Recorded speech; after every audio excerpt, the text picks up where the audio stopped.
I'll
get a picture right there, man. Show me a picture. How you guys put on. Yeah, you already know what it is. Let's do what we did, though.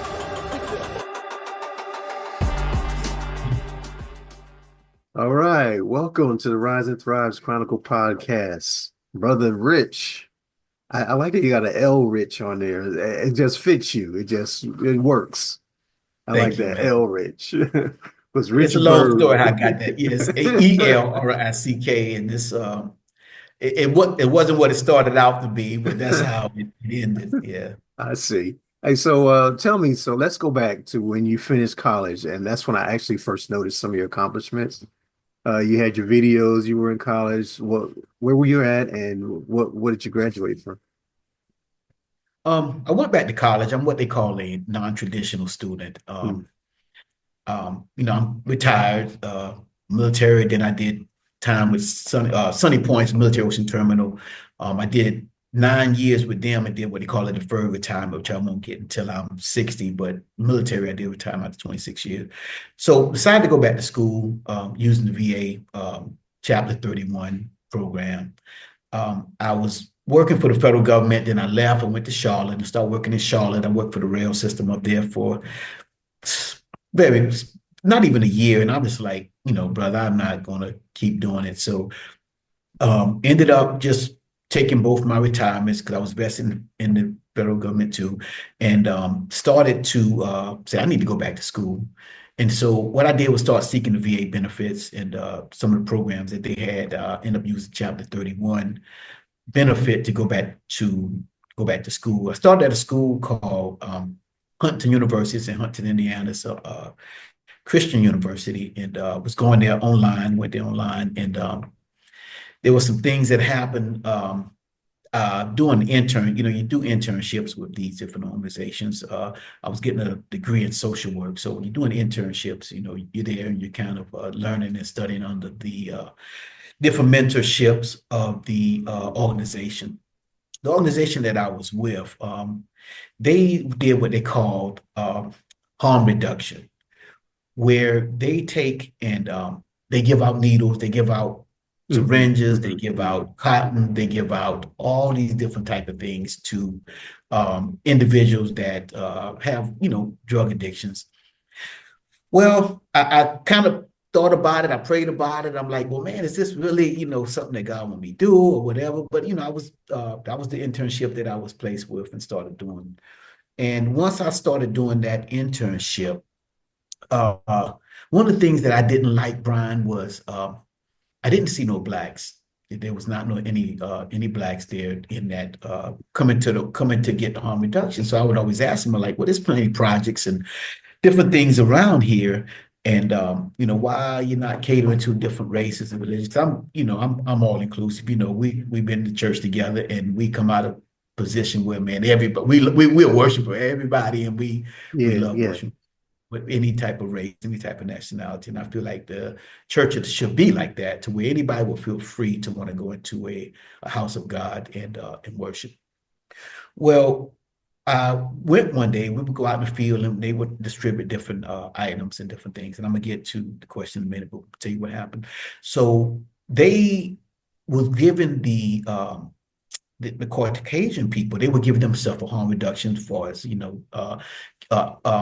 them the Narcan, it's Mhm, Narcan, and mhm, mhm. for different drugs and stuff. But we went to a house, and really, like I said, they had no blacks that would come receiving the services, and the county funded that in Guilford County. The county funded it, Guilford County style. Well, ended up went to a house, and there was some people came out that normally come out, some white people that came out, and they were getting supplies, and then some black people come out. Well, instead of giving them harm reduction supplies, they had these boxes of crack pipes, Mm. and so that kind of rubbed me wrong. I'm like, well, and they had a house that was set up in Guilford County. There's actually one that the main house is in High Point, North Carolina, maybe. And so when people would come, like I said, all be Caucasian. I seen one black person come there the whole time I was there. And I was trying to figure this out. I'm like, what's going on? What's going on? Well, I kind of got upset about that. I'm like, well, you're giving harm reduction to everybody, should be freely, because everybody, all these people do drugs. I think blacks do them a little different. A lot of them snort different narcotic products, but they still have a lot of blacks that shoot the drug. So I kind of got upset about it.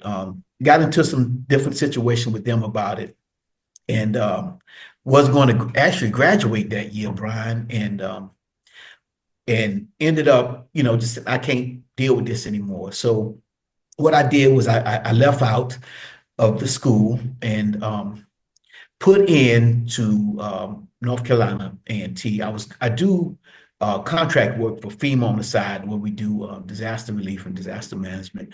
And I just came off a deployment in Florida, where they had that major hurricane. I look in South Florida. Put in, I said, well, I'm thinking about going back to school. I don't really need the school. I'm getting enough money. I'm not really, I like the degree. I invested so much in the other university. So what I did was I said, well, I want to go to HBCU. My wife, she got a PhD from North Carolina A&T, and I said, man, I really would like to go to HBCU. I went to several other universities, and so I put in. I said, I'm gonna put in this one university. I put it in when I was in Florida, and say I'm not putting in no more. If I don't go, I don't go. That's good. I can, I will be just fine. Well, I put in for the university, didn't hear anything back from them. So when I got back to Greensboro, I ended up going over to the university, and I talked to them, and I said, well, I put in, application to come to the school, and she said, sir, your application didn't go through. And I said, well, ma'am, I really want to get into the school if I can. I mean, what do I need to do? She said, well, you have to have it in by tomorrow. I said, tomorrow? I got to have it in tomorrow. I came the day before I had to have the application in. And so I knew this was the Lord working. I'm like, man, come on now. And so I went in and resubmitted the application and all that. She said, another thing, she said, which they don't tell you, is that when you're applying to A&T, North Carolina A&T, she said, we have so many applications coming in till the deadline was actually sometime near the end of December, if I can remember. But she said, if you want to get in, you can't go by that deadline, sir. She said, you have to put this stuff in early. I said, well, it's nowhere on the website. There's nowhere that nobody told me this. I didn't know this. She says, not advertised, but you have to put it in early.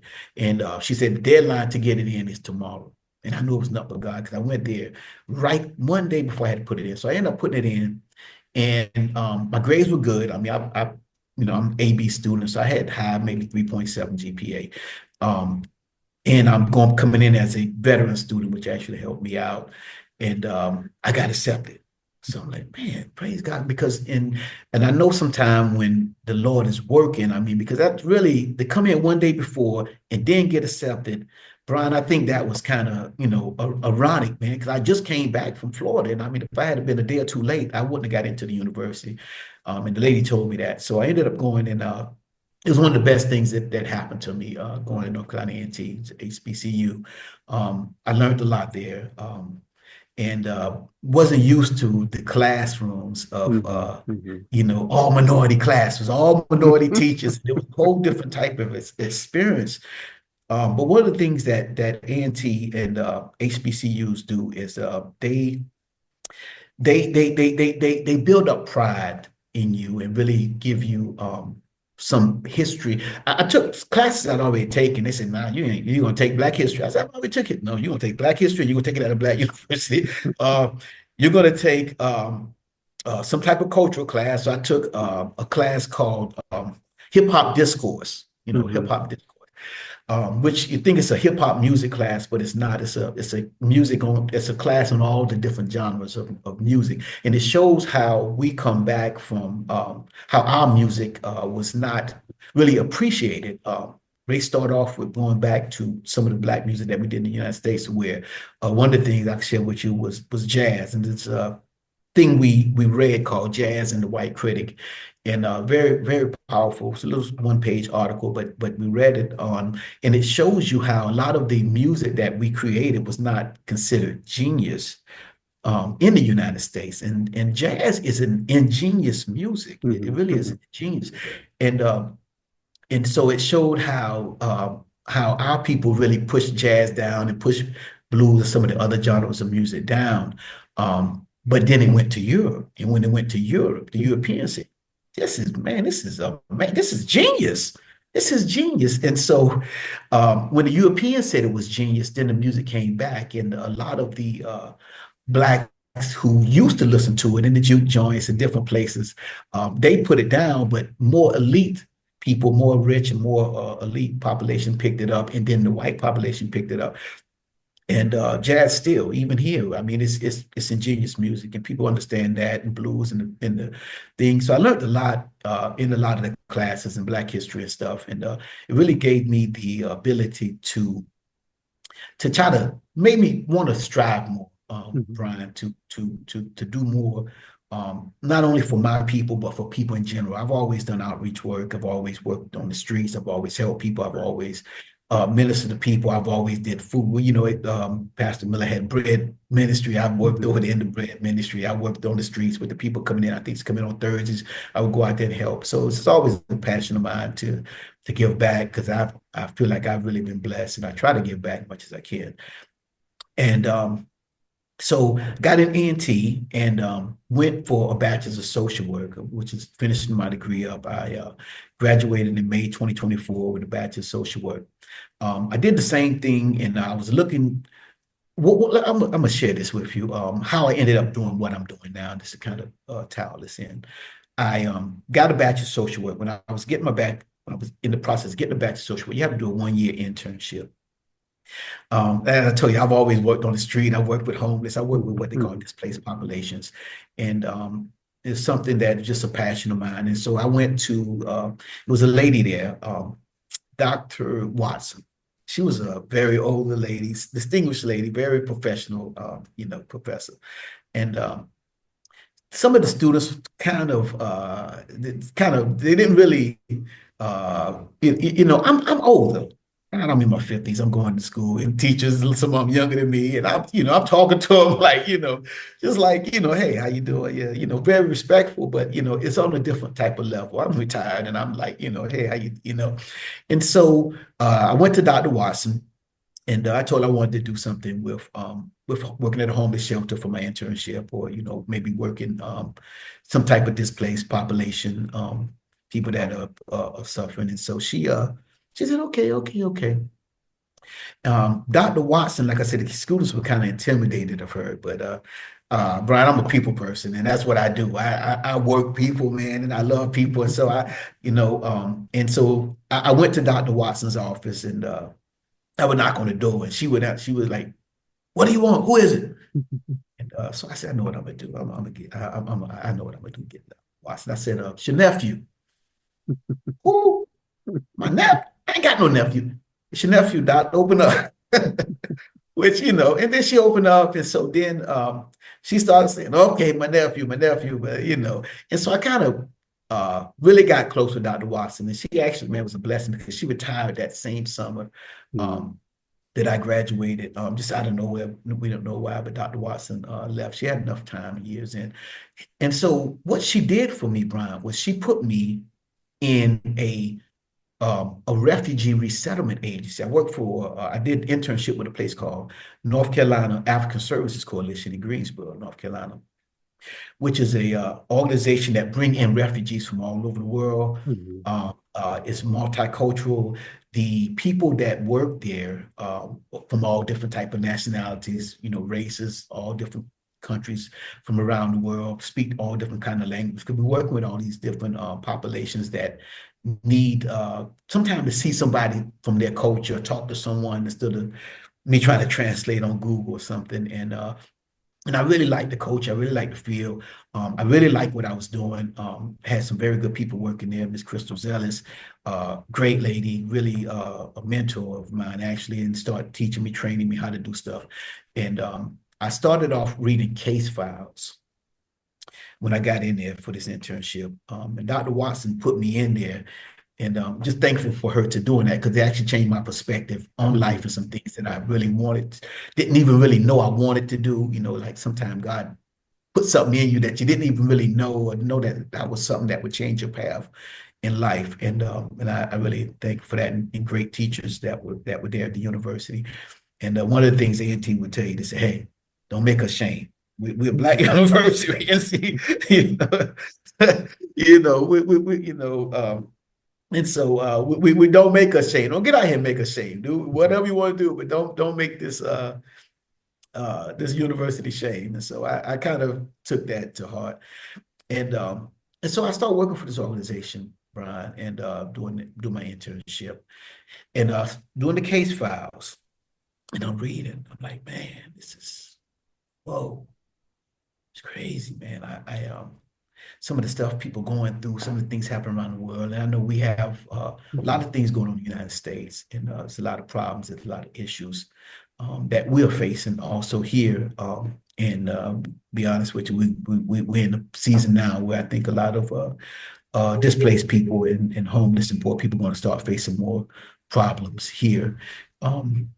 But so I started working there, and then I started working with the population and refugees, and then something that I really thought that I like to do. So before my internship put up, they encouraged us to go to college. I didn't really want to go to college. I got a veterans VA counselor, Thomas Russell, which is a very good guy, man. He told me, he said, Elrick, you're an exemplary student in the program, and we really want you to pursue and get your master's degree. I said, Tom, my benefits are up, man. I'm almost 60, man. I'm not trying to go back to school, man. He said, Elrick, we really want you to go back to school. One of the things that Tom did was I talked to all of the regional VA counselors that do the Chapter 31 program. And I sent a letter to Tom because he was very good. I mean, he's very helpful. He's been there. He's been on the spot. And so what I did was I created a letter, sent it to him, just tell him how thankful I was for all he's done. Well, you know how, you got a boss. He sent it up. So he sent it up to his boss. And so she wanted to talk to me with all of with the whole region and all of the counselors and just kind of tell them some of the benefits of the VA program. I just want to thank God for the VA program. There's a lot of programs, and I want to say this to veterans, there's a lot of programs that the VA have, that the government have, that you really don't take advantage of. But it's something that we should say in the service. And Brian, you probably heard it. I know you heard it. You have to manage your own career. It's the type thing to where the military will promote you, the military will back you, they will help you, but leadership ain't going to really do too much until you put yourself in a position to want to move up, to want to grow, to want to seek those things out. Ask them, do you have schools available? Can I go here? Can I do this? And so the VA is the same type thing. Is you have to seek out the programs, you have to seek out the help, you have to make calls, you have to inquire about some of the things that they have, and that awesome programs that are available for veterans. But a lot of times veterans want people to do it for them, Brian. They want they want the VA to call them. The VA not calling you. The VA got caseloads, man, out of this world. So they're not going to call you. And but you can call them. You can look up programs online. You talk to other veterans. You talk to other people. And I'm saying this for a reason. I'm going to get into this for a minute, Brian. And I know you need to ask me some more questions, but I'm going to share this and let you, finish. Go ahead. Take your time. Okay, thank you, sir.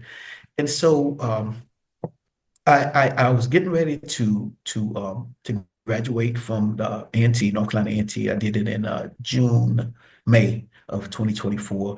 Before that, I put in for a school because the VA kept telling me, man, we want you to go to school, we want you to go to school. And I said, man, I'm out of benefits. I'm out of use all my resources. And so after I talked to the people online, and I'm kind of skipping around here a little bit, but after I talked to the VA counselors online, they were excited and amazed. And I really one of the things I told them was that this program is a no-brainer program. Brian, it really is a no-brainer program, and y'all really have something good here. What was happening and was veterans were getting into the program, Brian. Chapter 31 program is a program that they use for service-connected veterans. And you only have to be 10% service-connected to be able to qualify for the program. Well, veterans will get into this program. Program pay for your school 100% out the door. They give you an account at the school. They give a PO number so any books you need, they pay for all your books, and they pay for supplies. All this stuff is paid for. You don't pay for nothing. So all your education is free. Your supplies is free. Plus, they give you a stipend every month.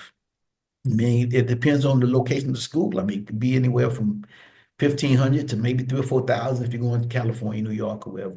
So the program it was just a no-brainer program. And I ended up in that program using the program. So when I talked to the people online and was telling the counselors all about the program, and they were really excited about it. Well, my counselor, like I said earlier, told me, he said, "Oh, we really want you to go back to school." I'm like, man, I don't use my resources. I got another batch. I have another batch besides this, and I have this batch. I said, I really don't feel like going back to school. He said, "Oh, we really need you to go back to school. I really want you. You're exemplary. You're exemplary student. You're exemplary to our program." Because the veterans what veterans were doing, Brian, was they were using the program, get the money, get the funds, get all the, and then don't graduate. Or they would graduate and then still not work.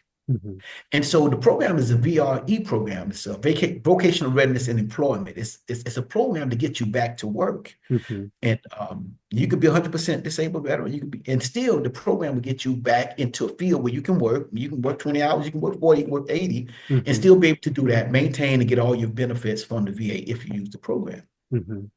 So the program is just a great program. And so veterans were taking advantage of the program, or what veterans would do. And they would file. They send you a text message every month, seeing if you're in schools, everything okay. Veterans will say, yeah, I'm still in school, but then come to find out they ain't been in school 6 months because they're getting that check, And so this is one of the reasons they want me to talk to the counselors. They were very trying to figure out how to get this program to really be more successful, because once veterans do that, the VA really have no recourse to be able to get their money back from some of these veterans. And they're really not trying to push veterans with all these different issues to try to get money back. And so I went in the program, Brian, and did what I was supposed to do, did what I was supposed to do, and came out with a degree. Well, they wanted me to go back to school. And I'm telling them, man, I don't want to go back to school. So I went on and put in for, I said, what I'm going to do, I'm going to put in for a degree. And I'm going to put in for at a university that I really think that they're not going to pay for.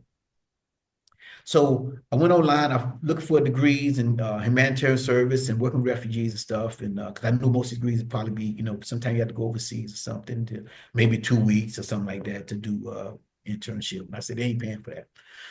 So I found this, I couldn't ever find anything. So I went to Wake Forest University. I said, I'm going to look at Wake Forest University, tell them I want to go there. It's a real expensive school, or find a real expensive school, and they ain't gonna pay for that. So, I'm not gonna be worried about them sending me back to school. Ended up finding this school called SIT Graduate Institute, School for International Training. And School for International Training, it flies under the banner of what they call World Learning. It's a World Learning organization. They have schools around the world. Depends on what you want to do. Yes, sir. I said, wow. Yes. I was like, wow. Yeah, the schools around the world. And and you can go anywhere and train. Most of the degrees are in some type of service, like sustainability, climate change, humanitarian service, like what I'm doing. Most of the degrees are in something to where you are getting out and trying to help the environment, or help population, or help people that are displaced or hurting. Um, uh, so I ended up getting into, so I applied. I said, I'm applying for this university. I looked at the criteria. Well, you got to be overseas to do this here. And I said, I'm gonna put in for this school. And school is expensive, and I have to be overseas. The VA is not gonna pay for me to go overseas and live, and then give me a stipend to live overseas. And so I put in for the school just to kind of hush them up, Brian, because they kept telling me, no, really want you to go back to school. I said, okay, I'm gonna go back to school. So I put in for this school and got accepted. Well, when I called the VA and told him, I said, hey, Tom, I put in for this school, and I got accepted to a school. He said, oh, great, Elrick, great. Where's it at? I said, well, it's in the Middle East.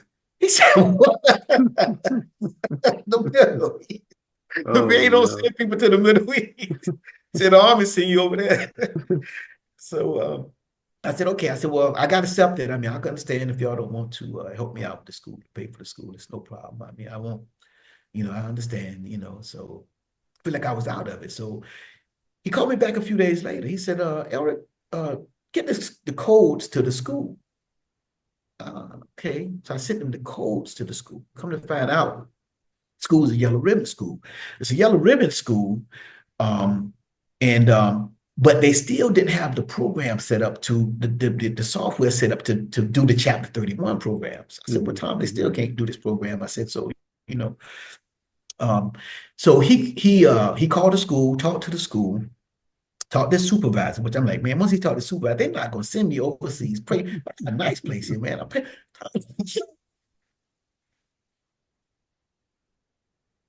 They're not going to send me overseas and pay for me to live overseas and go to school. And, my resource, Brian. So he called back, he called the school, talked to the school, and he said, Elrick, we'll pay for it. I said, what? He said, we'll pay for it. He said, we really want you to go to school. You've been in the exemplary program. You talked to all the other counselors. Everybody think you're a great guy. They like what you're doing in school. We can use you as basically a model to help other veterans to see that, the program is successful. If you do what you're supposed to do, you can be successful in the program. Well, Brother Brian, that got me. That's why I'm overseas right now. That's why I'm over here. Overseas right now, man. And so there's nothing I could back out when I told them. But I'm glad they did that. And the program really helped me out. And so ended up getting accepted to this university, which is actually an excellent university, bringing top-notch professional teachers. I'm in a master's program, and so everybody's doctors that teach, but I mean, they bring in the top of the line people from around the world to train you in humanitarian assistance. I'm taking a class called, my degree is going to be humanitarian assistance and crisis management, to where we will work with different refugee populations, different displaced populations, different people seeking asylum, people that's been in war-torn, disaster areas, and try to create crisis management plans for them, go there, work with them, try to help them. And I really didn't understand all this, Brian, till later, how God really tied all this into working with the homeless and with the other population. What he did was just take me from a local level to being able to serve on an international level.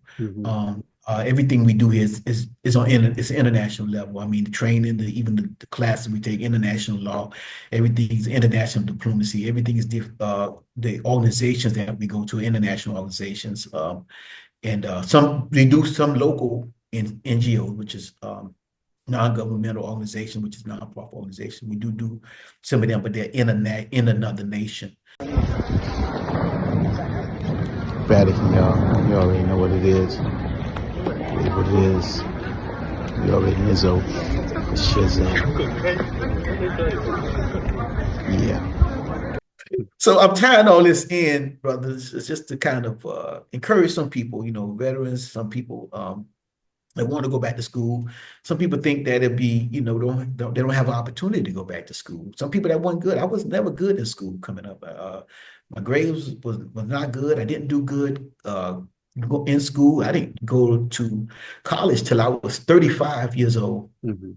And my mom gave me some really good advice, Brian. I said, well, Mom, I want to go back to school, And I was using the GI Bill then, and I said, and what's something called student loan repayment, which is military help payback. And I said, Mom, I'm going to go to college. I said, I'm go down to Cape Fear Community College and take me some classes. She said, well, what are you taking? So I said, I'm going to take a full load. My mama said, listen here, you ain't did nothing in high school. And you think you can go back almost 20 years later and take a full load? She said, don't work like that.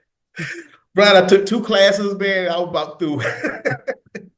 But I made those 2 classes, and I took those, and then it inspired me to go back and do more. And then I went to Mount Olive University, came out of there, and I took baby steps. I got a associate's degree in science from Mount Olive. I'm going to night school. I work full-time at daytime, and I got associate's in science from them.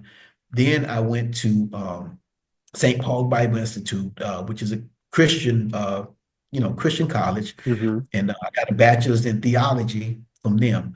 Now, that bachelor's in theology, since it's a Christian university, it didn't cross over to it wasn't recognized by the federal government as far as me getting funds. You understand how some of the church schools, but it's a very good schools. I got a bachelor's in theology from them. Then I'm sharing with you how I ended up going back and getting my bachelor's in social work years later. And now I'm getting my master's degree in humanitarian assistance and crisis management. And I'm gonna let you ask me a couple of questions, and I just keep talking.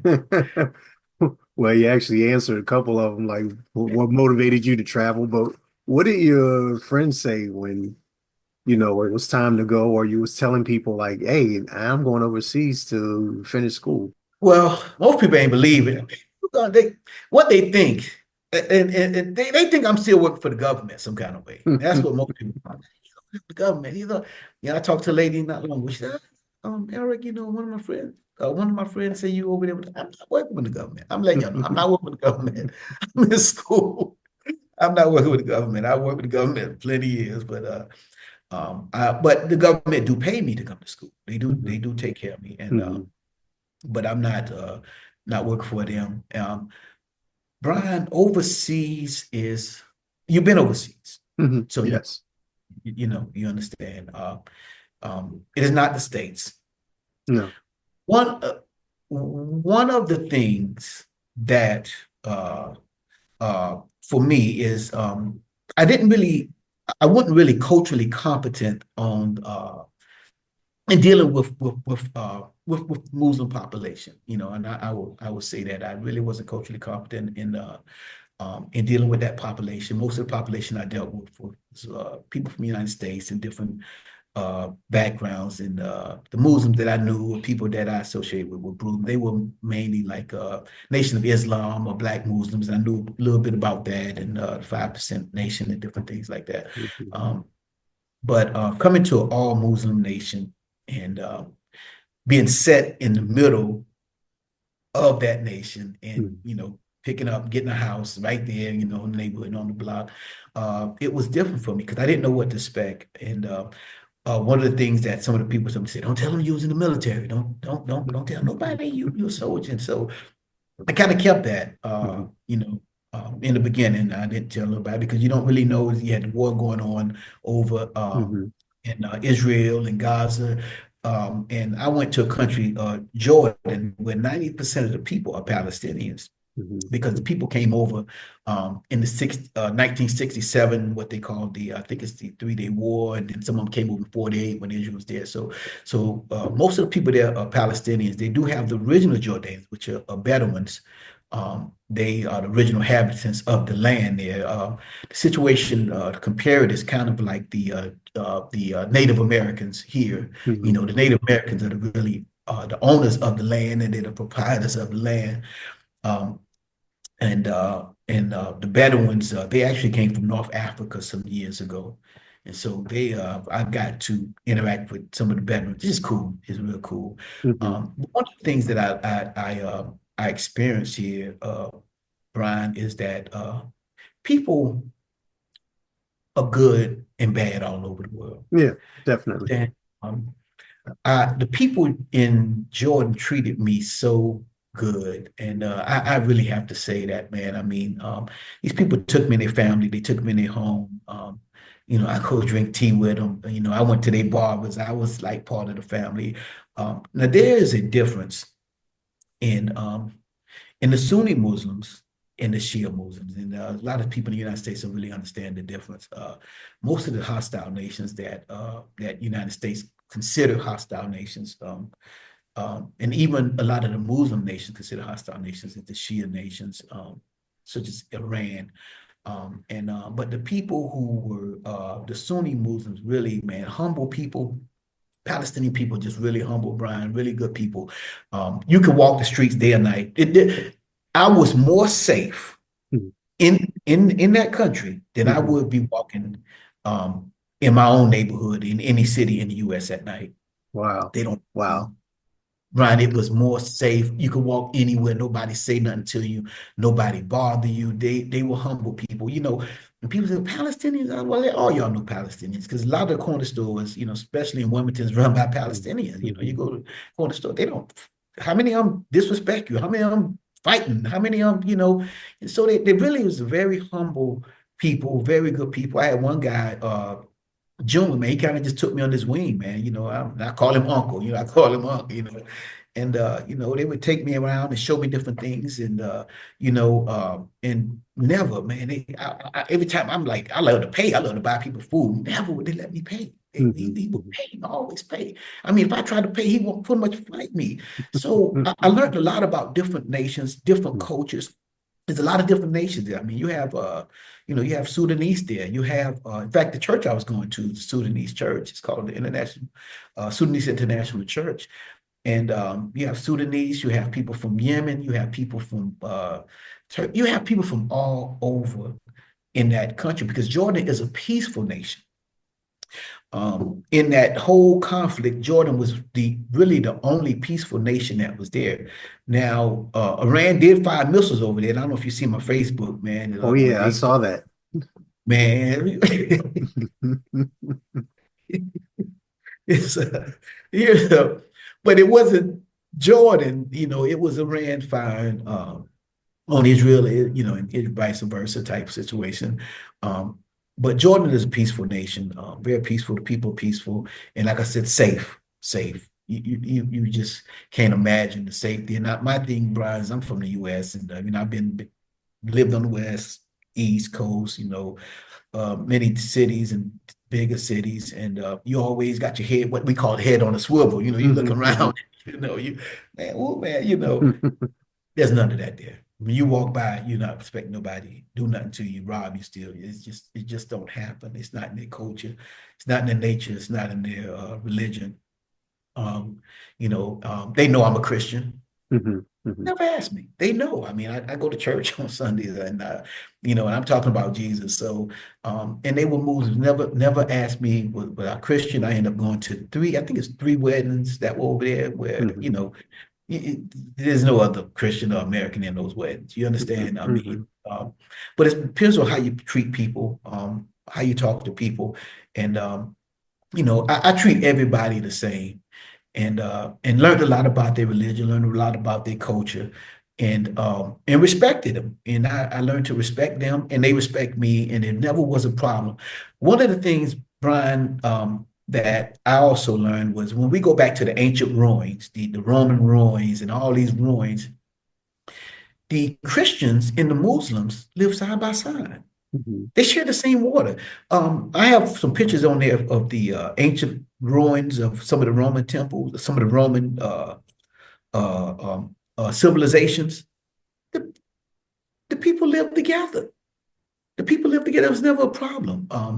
And still overseas now with the Sunni Muslims, there's never been a problem with Christians. The men can marry the women, they don't want the women married, nobody, but the men can marry a Christian, a Jew, almost. You know, it's in it's in their religious beliefs, and so it takes a lot of that Islamophobia out of it. And I can't say that I didn't have it because I didn't really understand the culture of the people until I went there. I guess the same when you went to Germany and people say, man, Germans might be harsh. And then you went there and you talk to Germans and you live with them and you dealt with some of them may be good, some of them may not be. But overall, I'm pretty sure that the people treated you good and treated you with respect. And I mean, and you may have a jerk here and there, but over there, there's really not no jerks. You know, there's no jerks, you know. Now, I did have some problems. Part of this course, I had to go to Turkey, and I didn't live in Turkey. I lived in Jordan. I had my home in Jordan, and but we go to Turkey on excursion on what they call a excursion, where we go and we talk to these different international agencies and talk to the displaced population and go to some of the facilities to see how they operate, how they helping people, how do they function, and you know they mission and their goals in helping displaced populations.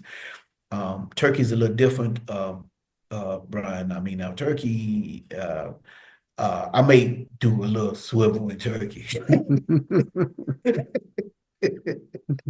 I mean, you know, Turkey is a little different, and I wouldn't say that Turkey is racist towards blacks.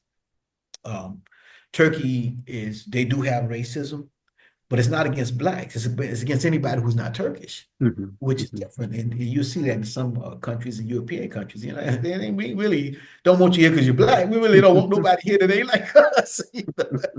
And so that's and I learned that in Turkey. I had a little mishap over there in Turkey with the Turkish police, and you know, I had to take a stand on that. And I told them, hey, when it come down to it, Brian, one thing we do have to fall back on is that we are American citizens. Nations respect American citizens. There's a power in being an American citizen in a foreign country, and I know you know that. Absolutely. And there's power in that, and people may not use it, but I understood the power in that. I understood the power of the United States because when you was in Germany and a German national did something to you, or maybe put you in a bad situation, or did something that was really detrimental, it don't become a national situation. Now, if they kidnap you, Brian, and now they beat you, or maybe you know did something, it become an international incident, and it goes up the United States chain. I say, Brian, he's a soldier. They're not going to, you know, it becomes an international incident. One thing I learned in being overseas, people don't like international incidents. Definitely not the kings of these nations, and definitely not the law enforcement. So they don't bother you. They don't bother you, and because that's exactly what has happened. I'm an international student coming over to learn. It's not going to be a national incident, y'all. It's international. You know, because I'm going to complain, and it's going to be going up the food chain. And so people understand that also that we're U.S. citizens. We don't really value we don't really value what we have for us being a U.S. citizen. It is very powerful. And people around the world know we're the #1 nation in the world. And you see this when you go into other countries, because everybody know the United States, and they know the power and the firepower also that they bring. They also know, Brian, and I'll talk about this in a few minutes, but they know us, good, bad, and indifferent. People are not ignorant in these other countries. These people read. These people look at news. Very intelligent people. People, you know, some people, you ask me a question about what people think. They say, what are you doing over there? You know, they think we're still riding camels, and these people riding electric cars that we can't even get in the United States. I mean, these people live in mansions, man. Everybody wearing designer clothes, you know. They're like, man, you know, you're in the middle, man. Y'all just don't know. I mean, these people living good, you know. And there's poor people there too now, because one of the reasons that the school chose, I'm gonna give you a chance to ask a question, then I can go back and maybe finish this here.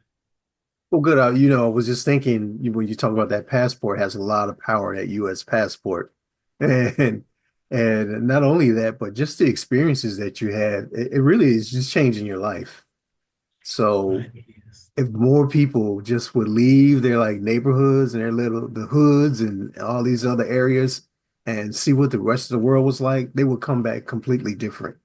I used to do missionary work, and I met people from South America who talked about, they were so grateful. I mean, they would come to these conventions in the US and stay in hotels and talk about, in our country, we had running water 2 hours a day. Could be hot, could be cold, could be brown, but whatever it is, that's all you got. And knowing in situations like that, you would never complain about anything. So I think more people need to see some of the things that you're experiencing. So, Brian, there's some things that like you said, we're not really thankful a lot of time. We're grateful for little things. I'm gonna share some things with you. In the Middle East, they you're not gonna see clothes dryers. Okay. I don't even know if I told a lot of people, some of the things you don't see here in Africa. There's no clothes dryer. There's a washer. There's no dryer. We hang clothes outside. You got to get some clothes. I bought before I came back this time. I knew what to bring. I bought a whole pack of clothespins from the Dollar Tree because I know I'm gonna hang clothes. And so you don't have that. The toilet facilities they're not like the U.S. U.S. redid they sewage systems and stuff, and the pipes are big in the U.S. These pipes and stuff over here are small. You can't put toilet tissue in the toilets. I learned the hard way, Brian. I stopped up the toilet over there in Jordan, and man, the man charged me, and then these guys took all day plunging, mm, trying to get this wow. stuff out, and then the pipes busted and it flooded the people's house up under me. So yeah, they charged me for that. Mm, So it's a lot of stuff that you don't luxuries that we do not have. I have a thing here now where I can fold out and dry clothes in here. I just came from upstairs earlier today where I washed my clothes and went out there and dried them. And some people don't even have a washer. I got a nice place. It's Airbnb, but some people don't have washers. Um, you have people Brian, that really don't, like you said, don't really understand the luxury, the basic stuff that we have. The internet service, they use cards. I mean, everybody using a phone data card. You go refill that thing and put it back in for your internet. Internet I'm on right now, it's a data card in there. mm, It's not you don't have no cable company around here running wires and you know all that. It's different. A lot of luxuries we just don't really understand that basic. I mean, everybody in the projects can use their toilets. mhm, mhm, We're not able to do certain things like that. Jordan was a country. Jordan have the least amount of water. They're the most water deficient country in the world. mm. Wow. So water come once a week. Right, it come once a week, and the big towers, the water towers that they have on top of the buildings. I did missionary work in Jamaica, and they use kind of the same thing to where Jamaicans normally have enough rain to do it. Not only is Jordan one of the most, not the most water deficient country in the world.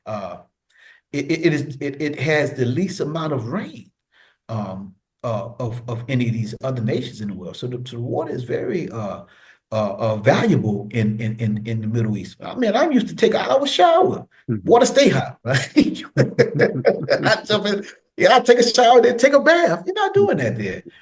Your water come once a week. Water come every week on Tuesday. I think my water come supposed to come on Wednesday. They normally come Wednesday night. You have a truck that have to come around. Truck got to come around. Somebody got to go up there and fill that water.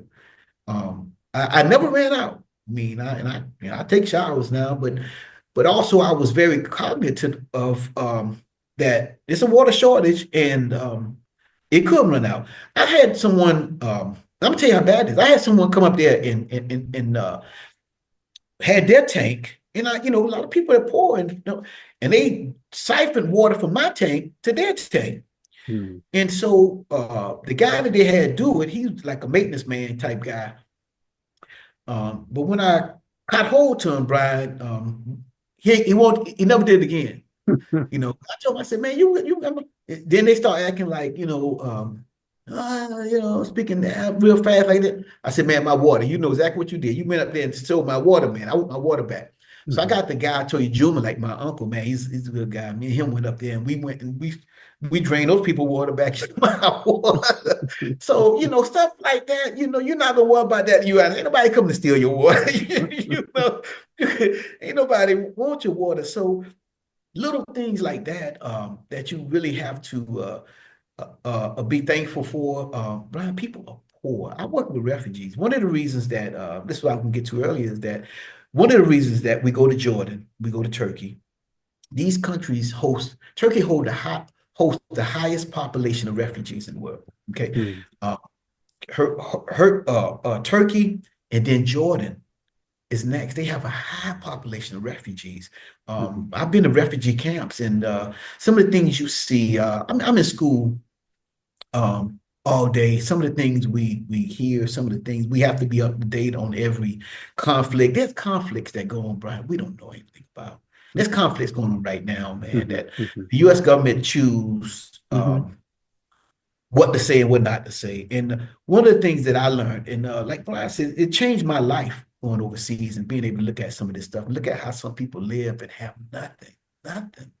Um, it's sad, y'all. I mean, it's sad. And I mean, we just looked online. If anybody looked at the news, USAID is one of the largest humanitarian, if not the largest humanitarian organization in the United States. And they just sent all them home 2 days ago.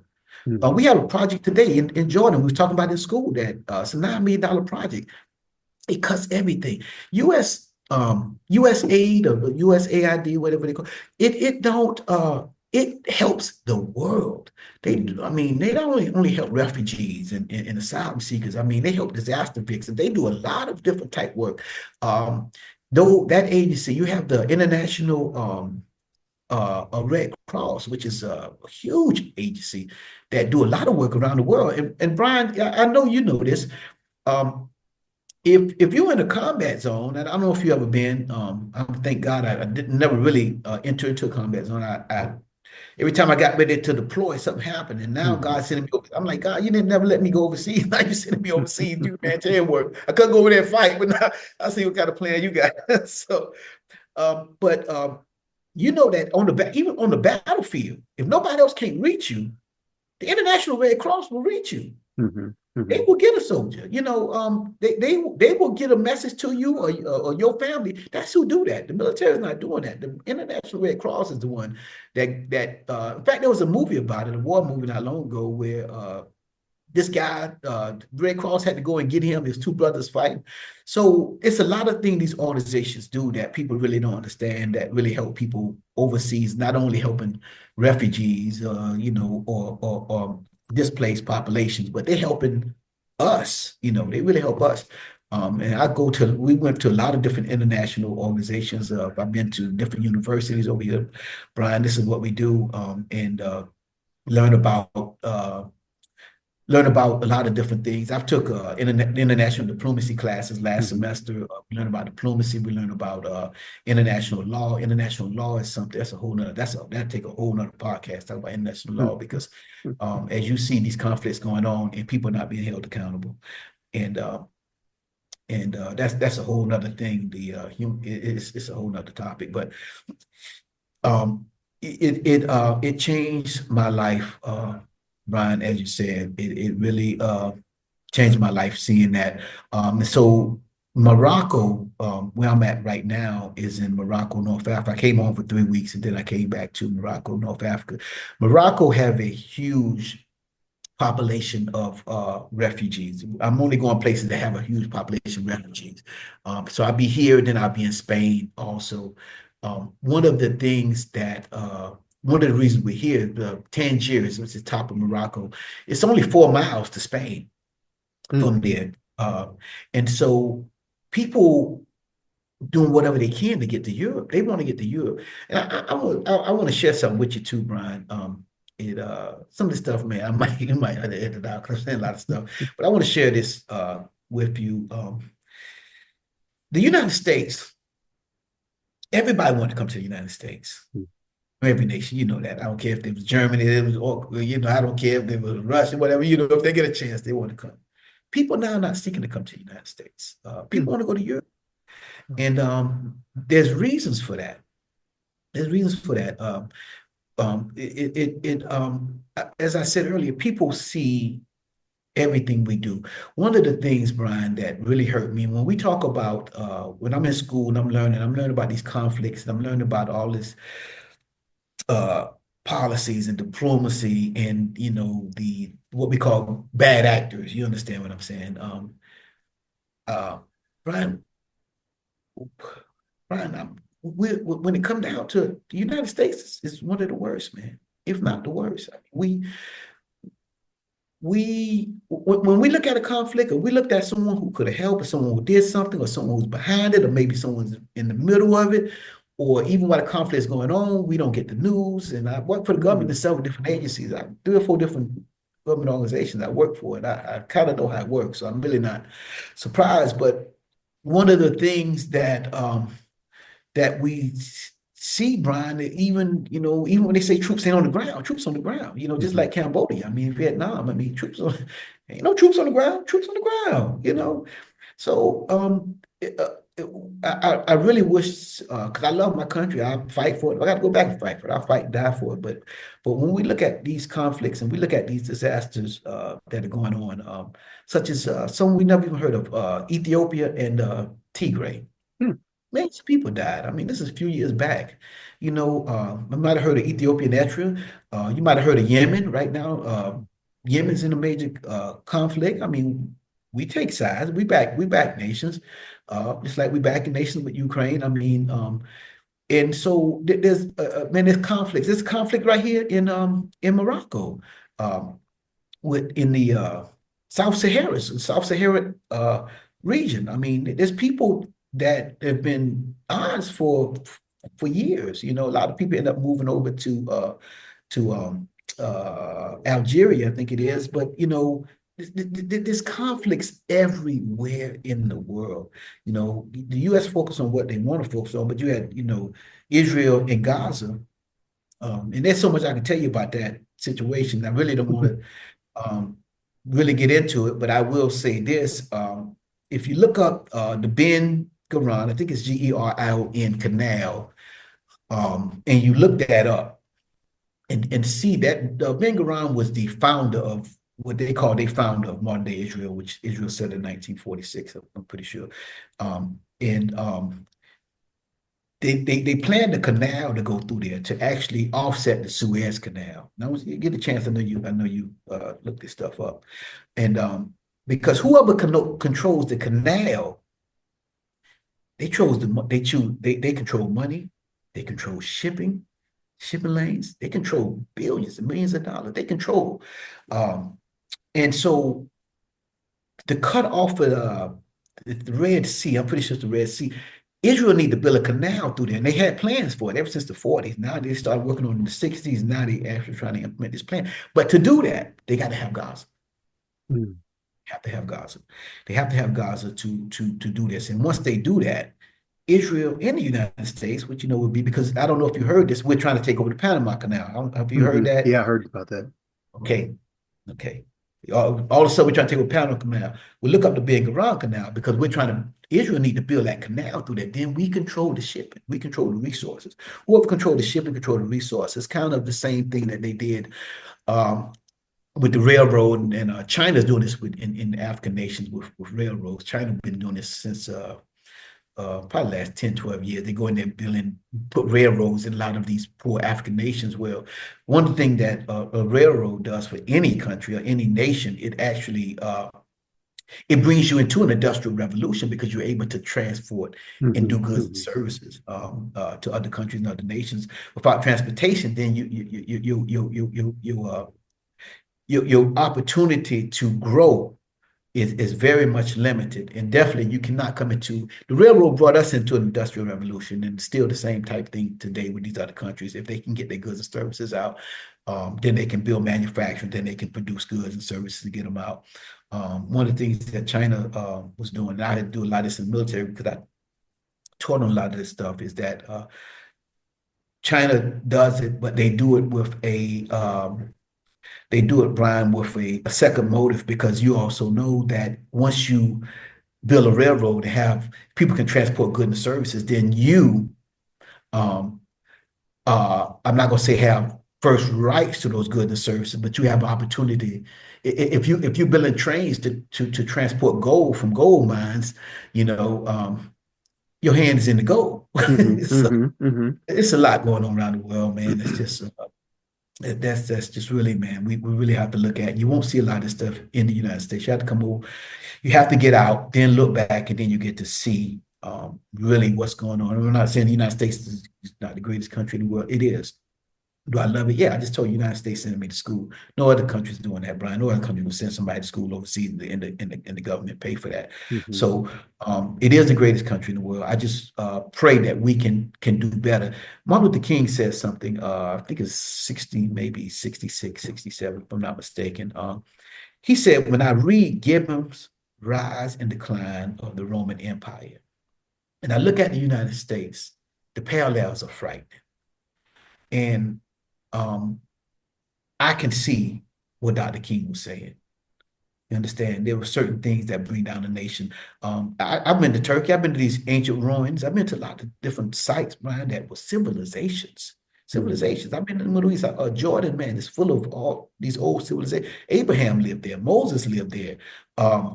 This is the same place that Elijah was taken up into heaven. Elisha lived there. John the Baptist lived there. All these people lived on this side of that Jordan River. Jesus was baptized beyond the Jordan. Jesus was baptized. I went to Jesus' baptism site. So it's a lot of ancient ruins. I've been to Petra, which is a hidden city, an ancient city. I got there and rode camels and stuff. It's actually on the World Historic, on the 7 Great Wonders of the World. Petra is number 2.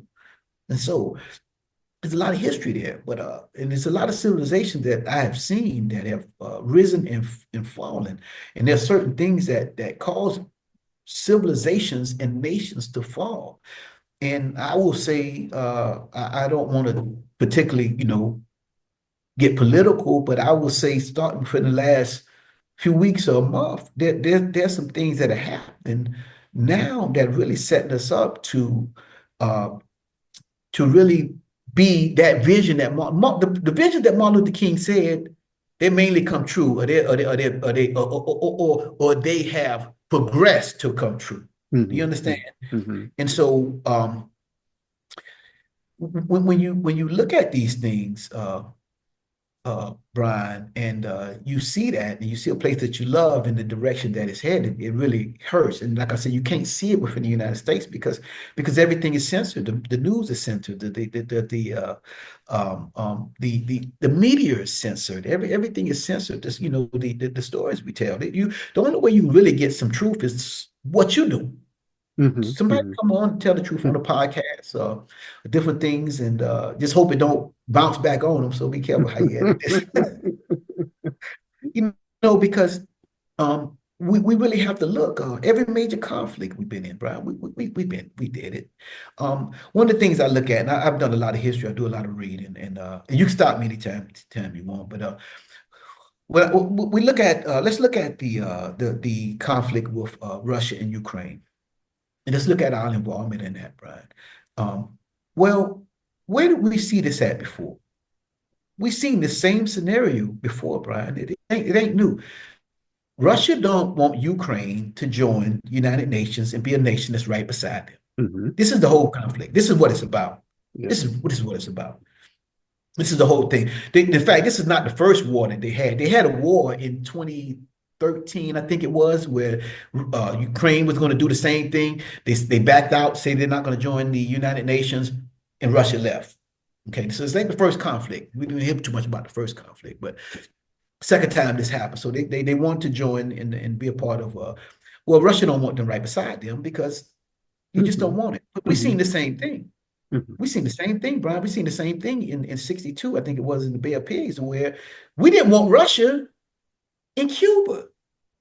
We didn't want Russia in Cuba. We had a Cold War for 40 years, 30 years, because we didn't want a nation beside us we didn't want Cuba to be partnered with a nation that was an enemy of ours.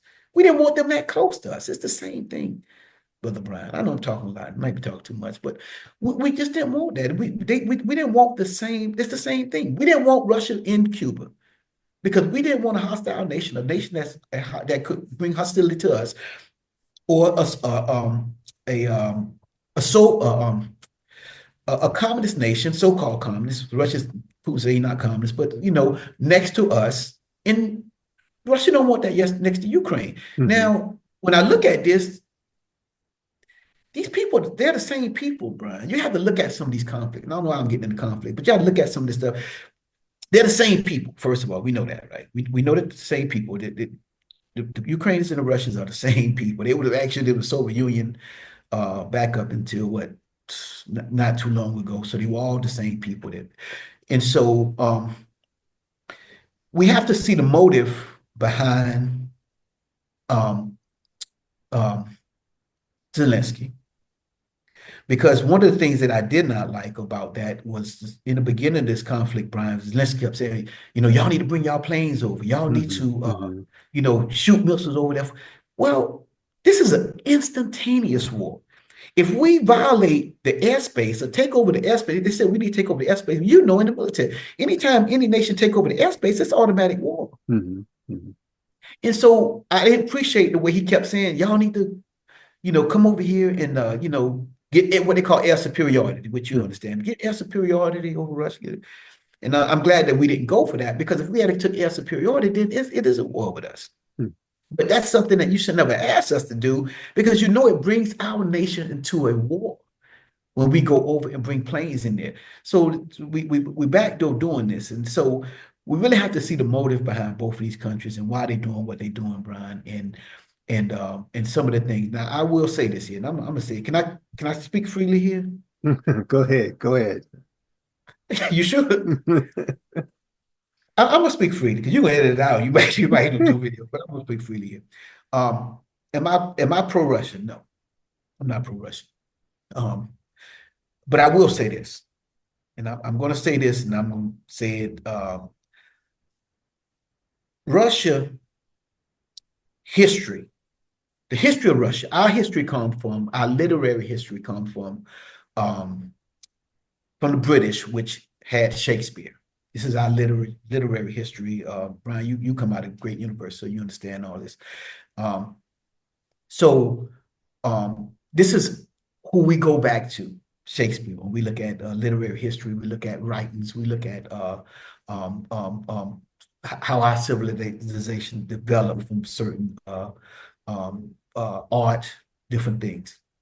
Well, Russia's history comes from a guy called Alexander Pushkin. Okay, Alexander Pushkin, grandfather was a slave. Alexander Pushkin was black. So if you go to Russia, they're black bus. They're black people, in Russia. Well, their literary history come from this man. So Russia have no problem with blacks. Russia's been a powerful nation for years, but they're one of the only nations that never went, Russia and China, neither one of them really, but have never went to Africa and took slaves. They never participated in the slave trade.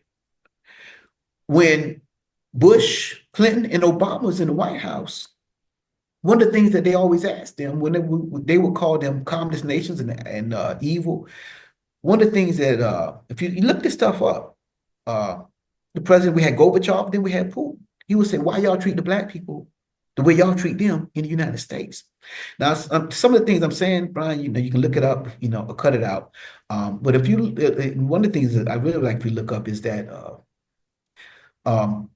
Russia never had a problem with blacks. In fact, Russia came out, but you see this cut out of a lot of the news agencies. Russia came out and said Jesus was black not long ago. I think it was within the last 6 months, because Russia is a part of the Russian Orthodox Church, which is also a part of the Ethiopian Orthodox Church. Ethiopia is a Christian nation, and Ethiopia is the only Christian nation in the Horn of Africa. Well, I would say the Horn of Africa, because in that whole region, I've been there and I understand, I know how it works. There's only two Christian nations. One of them, there are only two non-Muslim nations. I just came out of Muslim nations, so I'm telling you, one is Israel, which is Jewish, and the other non-Muslim nation is Ethiopia. In that whole area, that whole region. Now, when I say the Horn of Africa, I am to include Israel, include Sudan, including Yemen, including these nations. But the only non-Muslim nation that's over there is Ethiopia. They have the Ethiopian Orthodox Church. They've been Christians ever since Queen Sheba. Well, actually, Brian, do I have a few minutes? Yeah. I want to share something, some history. You got me talking, man. I was if you look in the Bible, and we go back to where Philip was baptized, and then you had the Ethiopian eunuch that came to be baptized. You're familiar with that passage, right? Yes.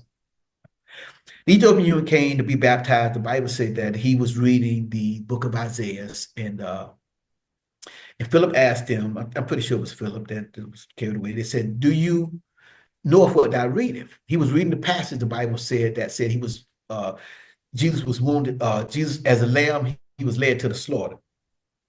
And the Ethiopian eunuch said, how should I know unless some man, or either he was reading the part where it said he was wounded for our transgression, he was bruised for our iniquities. The chastisement of our peace upon him, with his stripes we heal. This is the scripture that the Ethiopian eunuch was reading from. Pretty sure about that. He said, how shall I unless some man interpret it? And they said, Philip went on and taught him about Jesus, and told him about the Messiah that came, and the Messiah that died, and asked him if he wanted to be baptized. And he baptized, and Philip was ascended up, and God took him to another location.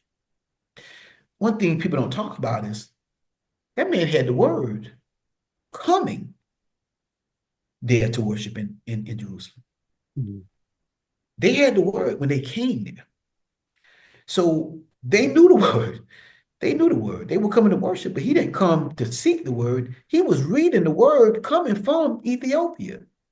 So, but their history go back a long way. I've studied a lot of Ethiopian history, and it goes back to Queen Sheba and King Solomon. But one thing about the Ethiopians, they kept their history, Brian. They wrote their history, so they can trace it all the way back to King Solomon and the son, Menelik the Great, and all that. They trace their history back. So this is where a lot of people believe that the Ark of the Covenant is, which I believe, they say they have it. I believe they have it, because the Ark of the Covenant could only be with someone that, you remember, people were killed for touching the Ark of the Covenant, and it ain't gone. It ain't gone now. It ain't gone. Ain't nobody destroyed the Ark of the Covenant, because every kid, you could just touch it. You just touch it, man. Man, people died just touching it. So they say they have the Ark of the Covenant. We believe, but anyway, talking back. So Putin, I believe he must have went there and seen it. I don't know, but he said that Jesus is black. And the kind of news, some people heard on news, they kind of watched it out. I really wish so you post some of this stuff, Brian, you edit, look at that, because but I'm pretty sure my facts are correct. And I'm just speaking here freely, and I normally don't talk more than 30 minutes. I'm maybe preaching an hour mess. I know I'm talking a lot. So we have to look at a lot of things, y'all, and we have to look at different perspectives of things. And one of the things that I think is very important is that we let God open our eyes. We can't judge things in our own perspective. We can't judge people in our own perspective. Can't judge nations in our own perspective. Like I said, we're supposed to be hostile against Russia, but I don't really like communism. I don't like what they do, but I'm talking about the people that never done nothing to our people. They literature and their foundation is based off of blacks, and they statues, their bust is based off blacks, and they challenge our presidents to say, why have y'all treated black people like this? Why have y'all had these people doing this in the civil rights? And this stuff, I challenge some people to look up and see for yourself. So am I telling you to support them? No, I would never tell you that, because I'm a U.S. citizen and I love my country. But what I'm saying is that we have to see things, like Brian was saying earlier, when you go overseas, you see things in a different light, and you see truth. My pastor used to say years ago, he said the old saying that you can't see the forest for the trees. He said, but that's not really true. He said, many of you can't see the forest for that one tree that's right in front of you. So, and so, we have to look around that tree sometime and see things, and we get a better understanding. We get a better love for our country. We want to be better servants for our country. Um, we want to better serve humanity. We have a better understanding of other nations, other cultures. Like I was sharing with Brian earlier. Brian, he been in Germany, and he loved it. I'm like, Brian, what do y'all love about Germany, man? I mean, and everybody I know that been to Germany love it. I know a lot of soldiers that been to Germany. The soldiers, I've been in the military, so I've never heard one of them say that they didn't like Germany. So I'm like, I need to go find out what's going on in Germany. And so, but anyway, it's just really been a pleasure. Brian, is there anything else you need to ask me? Wow, you said a lot. So I was wondering, so when are you heading back to the US? Yes, sir. I'll be headed back at the end of April, the 1st of May. Yeah. So Awesome. I come back and I do a internship at another organization in the US. Then I do a capstone paper, which will be my final paper, research paper. Then I will present that paper to the university in August. Wow. Wow, we're definitely gonna be praying for you, and all those experiences you have, I think, I believe that God has something great for you down the road as he's connecting all the dots. I mean, you're getting an experience that a lot of people don't have, and there's no telling where this is going or what it's going to lead you to, because there's going to be somebody looking for the experience that you have that you just can't get anywhere. And the time that you put in, and I had a similar path because, I went to school late, and then, I went to grad school later than that, and I had to experience some things and encounter some situations. But, I believe your steps are being ordered. Thank you. Steps are being ordered, and we're definitely going to be praying for you. And you have the live things that come on, but I'm actually in church at the time, so I can't really watch. You go live sometimes. Yeah, I do. And I do that, Brian, because same way that you're doing your podcast. People need to see other perspectives, and a lot of people say, "Man, don't stop." And I just thank God that I'm blessed to be able to go. It's nothing special, nothing I've done, but to be able to experience these different things. And I try to share when I can with people, different places, different cultures, different backgrounds. People are the same, and I talk. If you notice, I do that. I talk to people that like with me, like, hey man, like I've known them for years and stuff. So it's so I just thank God for the opportunity to be able to do that. I appreciate it. We appreciate you taking the time and the coordination of our schedules. You were like, what, 8 hours ahead, and just 6 here. 6 hours. 8.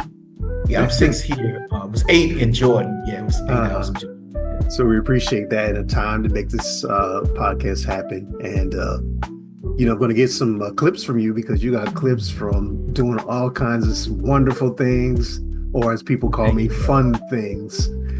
And I'll actually kind of intro that into the session, and I look forward to it. And this won't be the last time. There definitely, we only touched the surface on a lot of things that you have experienced and know, and we will continue that further.